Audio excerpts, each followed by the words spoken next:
Presidente, è un nuovo momento di riflessione, di scambio, di best practice e anche un momento per fare rete, per parlare di patologie complesse legate all'invecchiamento della popolazione. Sì, è un momento significativo, un momento importante, un momento che evidenzia come noi strutture quasi ci autogoverniamo, perché tutte queste best practices, l'attenzione delle nostre gestioni, i nostri ragazzi, le nostre ragazze stanno facendo lavori straordinari. Starebbe bene in questa sala oggi vedere qualche candidato alle politiche regionali, perché qui, se notate, stiamo dibattendo di tutto e di più, ma il tema anziani non viene assolutamente toccato dalla politica. È una vergogna che la politica finga che non è un problema. È una vergogna che la politica oggi lasci i nostri ragazzi e le nostre ragazze come gli ultimi nelle valorizzazioni dei contratti di lavoro. È una vergogna che oggi in Veneto ci siano 10.000 anziani in lista d'attesa, e quando mi viene detto ma ci sono tante domande che non sono reali eccetera, dico va bene, sono 5.000,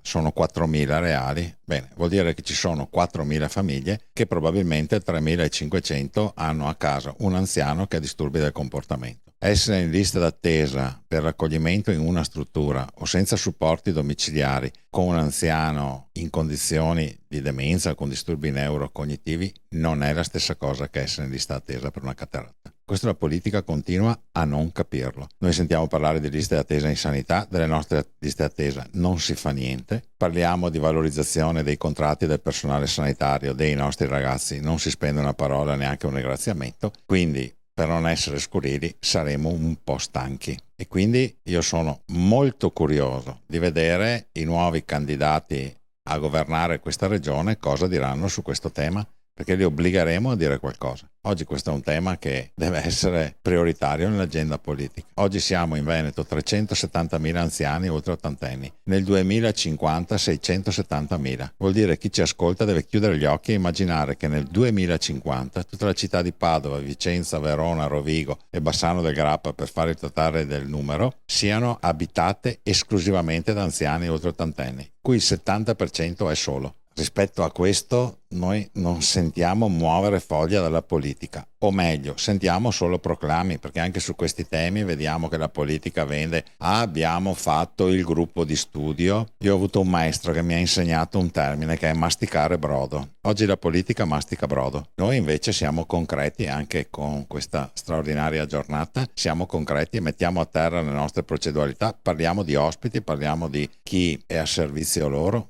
Parliamo di cose concrete. La concretezza non appartiene alla politica, però è giusto che chi ci ascolta sappia anche misurare la classe politica rispetto a questo interesse.